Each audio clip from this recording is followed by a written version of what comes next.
आज दिनांक 22 मई 2022 को RSCAT का पेपर हो चुका है। तो इस RSCAT का पेपर किस प्रकार से आया है, कंप्यूटर के कैसे क्वेश्चन यहाँ पर पूछे गए हैं, तो आइए देखते हैं।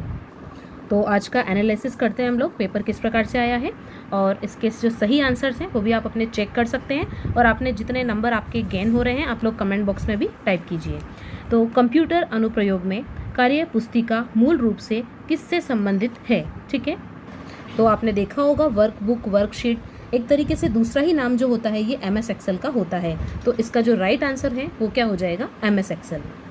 Now question number 2, computer system का एक हिस्सा जिसमें कंप्यूटर निर्देशों पर डेटा होता है, ठीक है। A part of computer system that consist of data on computer instructions, इसका जो राइट आंसर है वो हो जाएगा सॉफ्टवेयर। क्योंकि सॉफ्टवेयर की डेफिनेशन क्या होती है कि अ ग्रुप ऑफ इंस्ट्रक्शंस, निर्देशों का जो समूह होता है वही क्या होता है, सॉफ्टवेयर होता है। क्वेश्चन नंबर 3, किसी भी कंप्यूटर में क्रिटिकल प्रोसेसिंग कंपोनेंट कौन सा है। यहाँ पर एग्जैक्ट तो नहीं बोल सकते, लेकिन जिस प्रकार से यहाँ पर ऑप्शंस दिए हुए हैं अकॉर्डिंगली सी आंसर इसका राइट होना चाहिए, क्योंकि माउस में और कीबोर्ड में कोई प्रोसेसिंग होती नहीं है, ठीक है। और तो इसका मतलब मेमोरी डिवाइस जो होते हैं वो ही इसका राइट आंसर हो जाएगा। नेक्स्ट क्वेश्चन है, डॉट मैट्रिक्स और सॉलिड फॉन्ट प्रिंटर किसके उदाहरण हैं। तो डॉट मैट्रिक्स आपको पता होगा, डॉट डॉट करके कोई कैरेक्टर बनता है, इसीलिए इसे क्या बोला जाता है, एक कैरेक्टर प्रिंटर कहा जाता है। तो ऑप्शन नंबर सी जो है वो इसका सही उत्तर हो जाएगा। अगला क्वेश्चन है यहाँ पर, इंकजेट प्रिंटर्स या बैंड प्रिंटर्स को वर्गीकृत किया जाता है, यानी कि आपसे इंकजेट प्रिंटर के बारे में पूछा गया है और बैंड प्रिंटर के बारे में पूछा गया है। तो इन वाले क्वेश्चन में किसी एक का भी पता होने पर आप सही आराम से इसका उत्तर कर सकते थे। तो इसका जो राइट आंसर होगा वो क्या हो जाएगा, लाइन प्रिंटर्स, ठीक है। ये एक प्रकार के लाइन प्रिंटर्स होते हैं। नेक्स्ट क्वेश्चन है, कौन सी सेकेंडरी मेमोरी का प्रकार नहीं है। देखिए आप लोग को पता होता है एक प्राइमरी मेमोरी होती है, एक सेकेंडरी मेमोरी होती है। इसके दो टाइप्स होते हैं, रैम और रोम। तो ये तो यहाँ पे जो रैंडम एक्सेस मेमोरी है वो तो प्राइमरी होती है, ठीक है। अतः सेकेंडरी मेमोरी का ये प्रकार नहीं है, ओके। तो इसका राइट आंसर क्या हो जाएगा, C, random access memory. Next question, निम्नलिखित में से कौन सा मेमोरी डिवाइस मुख्य रूप से गति के मामले में कैश मेमोरी के समान है, ओके। कैश मेमोरी की यहाँ पे जब बात हो रही है तो इसका राइट आंसर हो जाएगा S RAM, S for static RAM. तो option number C is correct. देखिए अगला क्वेश्चन कुछ इस प्रकार से है, वेब ब्राउज़र क्या है। वेरी सिंपल क्वेश्चन, क्या ये मकड़ी है, नो। एक कंप्यूटर जो फाइलों को स्टोर करता है, क्या ये एक कंप्यूटर है, बिल्कुल नहीं। क्या ये एक व्यक्ति है, ये भी बिल्कुल नहीं। इस प्रकार से आप एलिमिनेट करके भी अपना आंसर कर सकते हैं। तो ये तीनों तो है नहीं, तो आपका आंसर बिल्कुल डी ही होना चाहिए। तो एक सॉफ्टवेयर प्रोग्राम जो आपको वर्ल्ड वाइड वेब पर साइटों तक पहुँचने की अनुमति देता है। नेक्स्ट क्वेश्चन है, इंटरनेट सर्च इंजन का एक उदाहरण है। देखिए सर्च इंजन की जब बात हो रही है, जहाँ पर आप इंटरनेट पे कुछ सर्च करते हैं, क्या आप विंडोज़ पे कभी सर्च कर सकते हैं, नहीं। Linux, no. लेकिन याहू जो है इसका करेक्ट आंसर हो जाएगा। तो MS वर्ड पे भी आप नहीं कर सकते कुछ सर्च। तो यहाँ पर सी जो है वो इंटरनेट पर सर्च इंजन होता है। इसी प्रकार से अदर जो सर्च इंजन है, गूगल होता है यहाँ पर, और कुछ भी क्वेश्चन बन सकता था, तो वो उसका राइट आंसर होता। हमारा अगला क्वेश्चन है, ईमेल भेजने के लिए निम्नलिखित में से क्या अनिवार्य है।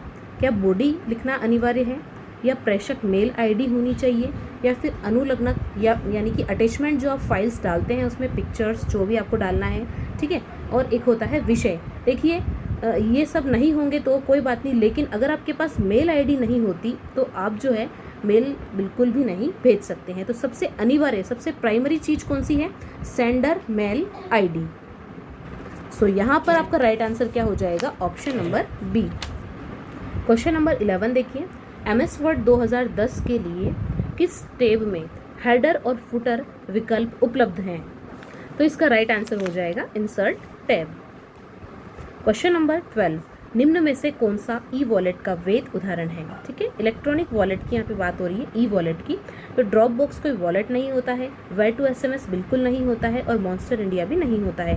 तो इसका राइट आंसर क्या हो जाएगा, पेटीएम। तो देखिए यहाँ पर बिल्कुल कॉमन सेंस के क्वेश्चन भी आए हैं कि अगर आपको ई वॉलेट के बारे में नहीं भी पता हो तो भी आप थोड़ा सा अनुमान लगा सकते हैं कि ड्रॉप बॉक्स तो बिल्कुल वॉलेट होता नहीं है, ठीक है, और ये भी नहीं होगा। इस प्रकार से इसका राइट आंसर पेटीएम ही होगा। अगेन देखिए कॉमन सेंस का क्वेश्चन है, क्वेश्चन नंबर 13, ई मित्र, क्योंकि ई का मतलब यहाँ पर दे रखा है एम्प्लॉयर, यहाँ पर दिया हुआ है इमरजेंसी, ठीक है, और यहाँ पे है नन ऑफ दीज, और एक है इलेक्ट्रॉनिक मित्र, तो बिल्कुल ये क्या हो जाएगा आपका इलेक्ट्रॉनिक मित्र होता है। तो इसका सही आंसर क्या हो जाएगा, सी। देखिए अगला क्वेश्चन है, माइक्रोसॉफ्ट ऑफिस पिक्चर मैनेजर से क्या आशय है। अब ये अगर ये पिक्चर मैनेजर है तो क्या करेगा, पिक्चर को ही मैनेज करेगा, तो मूल तस्वीर प्रबंधन सॉफ्टवेयर का सही आंसर हो जाएगा। क्योंकि इसमें जो बाकी अदर ऑप्शन है इसमें ये दिया गया है कि जो स्कैन किए गए दस्तावेज, तो लिमिटेशन हो गई है, किसी भी पिक्चर को ये क्या कर सकता है, मैनेज कर सकता है। दैट्स वाई यहाँ पर जो राइट आंसर होगा वो ऑप्शन नंबर ए होना चाहिए। नाउ नेक्स्ट क्वेश्चन इज, नीचे दिए गए स्क्रीन लॉक में से कौन से स्क्रीन लॉक एंड्रॉयड डिवाइस पर, यदि आप मोबाइल चलाते हैं तो ये इजीली आप क्वेश्चन कर सकते थे, क्योंकि वहाँ पर पिन भी होता है जब आप फ़ोन को ओपन करते हैं, ठीक है, तो पिन के थ्रू भी आप इसे ओपन कर सकते हैं, पासवर्ड से ओपन कर सकते हैं, पैटर्न से भी ओपन कर सकते हैं। तो इसका राइट आंसर क्या हो जाएगा, इनमें से सभी। अगला क्वेश्चन है, के जरिए आप वर्तमान डॉक्यूमेंट की किसी लोकेशन को दूसरे डॉक्यूमेंट या वेबसाइट से जोड़ सकते हैं। जब आपको एक डॉक्यूमेंट में दूसरे डॉक्यूमेंट को लिंक करना होता है तब आप यूज़ करते हैं हाइपरलिंक। तो इसका राइट आंसर क्या हो जाएगा, बी। क्वेश्चन है, किसी सेल एंट्री के लिए दिया गया कमेंट स्क्रीन पर क्या दिखाता है। ओके, किसी सेल एंट्री के लिए दिया गया कमेंट, तो वहाँ पर क्या शो होता है आपको, इंडिकेटर, ठीक है, तो इसका राइट आंसर हो जाएगा ऑप्शन नंबर बी। अगला क्वेश्चन है 18th, प्रेजेंटेशन में विद्यमान सभी स्लाइड का एक जैसा प्रदर्शन चाहने के लिए आप निम्न में से क्या उपयोग करेंगे। ठीक है, तो इसका राइट आंसर हो जाएगा प्रेजेंटेशन डिज़ाइन टेम्पलेट। ठीक है, presentation design template, option number D जो है इसका राइट आंसर है। क्वेश्चन नंबर 19, इंस्टॉल प्रोग्राम को अनइंस्टॉल करने के लिए क्या करते हैं। तो यहाँ पर राइट आंसर होना चाहिए ऑप्शन नंबर ए। हालांकि इसमें थोड़ा डाउट है, आप लोग एक बार कंट्रोल पैनल में जाकर के चेक कर सकते हैं।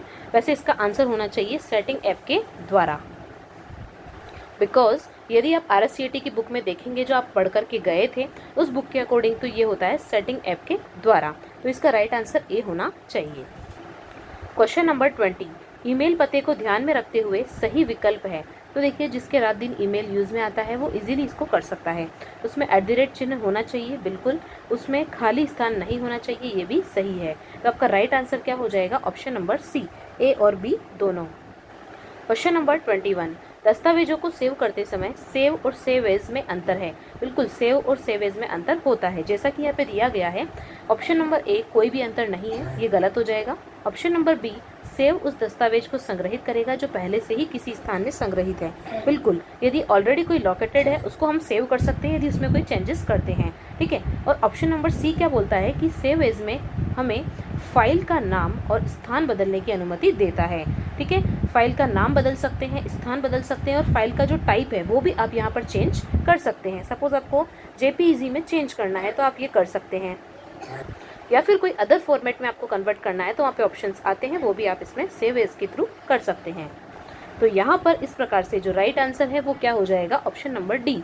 बी और सी दोनों ही ये जो है अंतर को एक्सप्लेन करते हैं।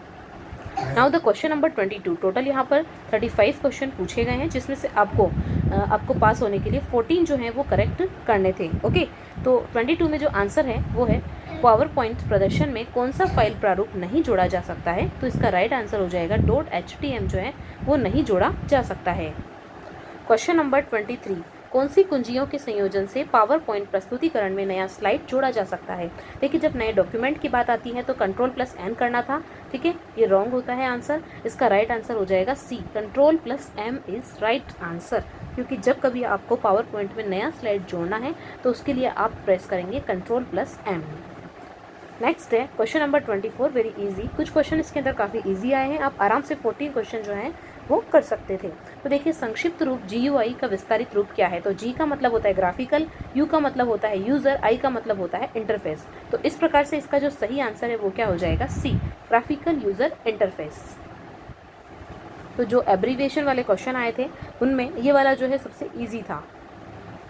क्वेश्चन नंबर 25, इंटरनेट एक्सप्लोरर क्या है? आप सभी जानते हैं कि ये एक प्रकार का वेब ब्राउज़र होता है, ना ये कैलकुलेटर है, ना ये म्यूजिक प्लेयर है, ना ही ये चैट रूम है।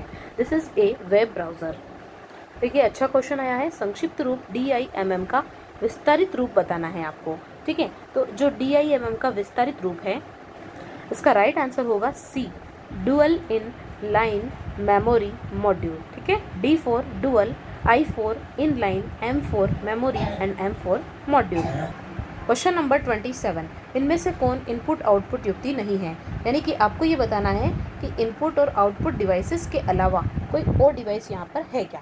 देखिए स्पीकर क्या है, आउटपुट डिवाइस है, साथ ही फ्लोटर और मॉनिटर भी इनपुट आउटपुट युक्तियाँ होती है, लेकिन जो ALU है वो कोई भी इनपुट आउटपुट युक्ति नहीं है। तो ALU जो है वो CPU का एक पार्ट होता है, अरिथमेटिक लॉजिकल यूनिट, ये एक इनपुट आउटपुट युक्ति में काउंट नहीं होता है। क्वेश्चन नंबर 28, विंडोज़ में किसी फाइल या फोल्डर को हमेशा के लिए मिटाने हेतु हम इस्तेमाल करते हैं। देखिए जनरली तो हम डिलीट कर देते हैं किसी चीज़ को हटाने के लिए, लेकिन यहाँ पर बात हो रही है परमानेंटली डिलीट करना है। ठीक है, क्या करना है? Permanently delete. तो ऐसे में आपको आंसर लगाना था shift plus delete, del. Question number 29, Tim Berners Lee द्वारा दी गई अवधारणा है।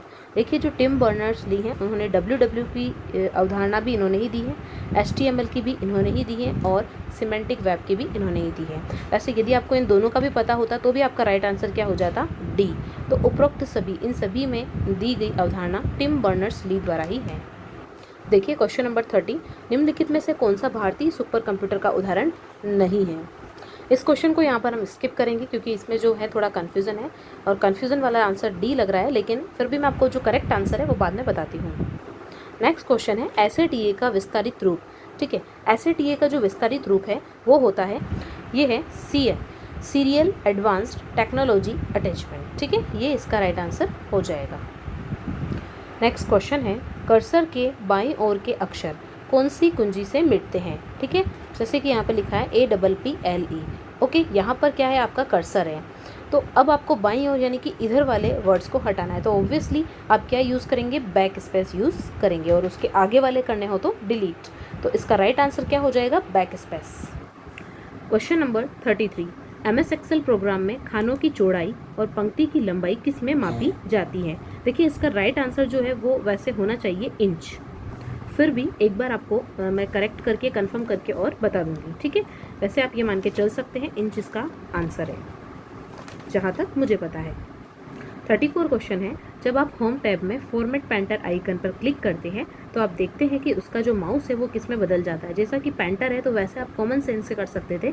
इसका राइट आंसर हो जाएगा सी, पेंटर क्या यूज़ करेगा? ब्रश ही यूज़ करेगा, तो इसका राइट आंसर हो जाएगा पेंट ब्रश।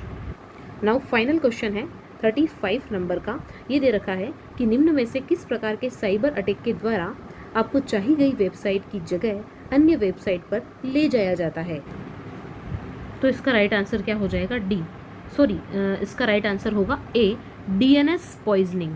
ठीक है, फिशिंग नहीं हो सकता है, सेशन हाईजैक नहीं होगा, DNS पॉइजनिंग इसका राइट आंसर हो जाएगा।